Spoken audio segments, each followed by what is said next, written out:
Dear students, Mathematics 2 வந்து நம்ம revision டாபிக்ஸா பார்த்துட்டு இருக்கோம். அதுல ஃபர்ஸ்ட் நம்ம எடுத்திருக்க டாபிக் இன்டெக்ரல் கால்குலஸ். இன்டெக்ரல் ரொம்ப டிஃபிகல்ட்டா இருக்கும் அப்படின்னு ஃபீல் பண்றதை விட இதுல வந்து நம்மளோட டாபிக் ரொம்ப கம்மி. இந்த டாபிக் கம்மியான இந்த சாப்டர்ல இருந்து நம்மளால ஈஸியா 20 மார்க்ஸ் எடுக்க முடியும். அதனால தான் இன்டெக்ரல் கால்குலஸை ரிவிஷன்ல நம்ம ஃபர்ஸ்ட் பார்ட்டா எடுத்துருக்கோம் நம்ம. ஸோ நான் அதனால இதை உங்களுக்கு ஈஸியா இருக்கும்ன்றதுனால ஃபர்ஸ்ட் ப்ரிஃபர் பண்ணியிருக்கேன். ஃபர்ஸ்ட் 5 கொஸ்டின் 6 கொஸ்டின் பாருங்க. இதெல்லாமே சைட்ல எந்த வருஷம் கேட்டது அப்படின்றது மென்ஷன் பண்ணிருக்கு. முதல்ல பெர்னாலியோட ஃபார்முலா தெரியணும், பெர்னாலி எப்படி அப்ளை பண்றோம் அப்படின்னு தெரியணும். அண்ட் கீழே இருக்கிறது ஃபுல்லாவே ரிடக்ஷன் ஃபார்முலா பேஸ் பண்ணி இருக்கிற குட்டி குட்டி சம்ஸ்.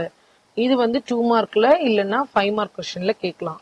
நடுவுல ஹைலைட் பண்ணிருக்கு பாருங்க, obtain the reduction formula for cos power nxன்றது ஏப்ரல் 24 அண்ட் ஏப்ரல் 23ல கேட்டிருக்காங்க. அண்ட் sin power என்னன்றது நவம்பர் 22 அண்ட் 21ல கேட்டிருக்காங்க.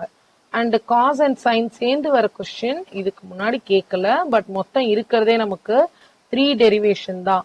அந்த 3 டெரிவேஷனையும் இந்த பிடிஎஃப்ஐயும் நான் வந்து டிஸ்கிரிப்ஷன்ல லிங்க்ல கொடுக்குறேன். ஸோ 3 ரிடக்ஷன் ஃபார்முலா தான் மொத்தமே இருக்கு நமக்கு இந்த சாப்டர்ல. இது டெரிவேஷன் நம்ம திருப்பி பிராக்டிஸ் பண்றதுனால இதுல இருந்து ஈஸியா 10 மார்க்ஸ் நம்மளால ஸ்கோர் பண்ண முடியும். ஸோ இந்த 3ல இருந்து 1 கண்டிப்பா நமக்கு 10 மார்க்ல இருக்கும். அதனால இதை ட்ரை பண்ணலாம். இதோட எல்லா லிங்க்குமே டிஸ்கிரிப்ஷன்ல இருக்கும், அதுல இருந்து செக் பண்ணிக்கோங்க.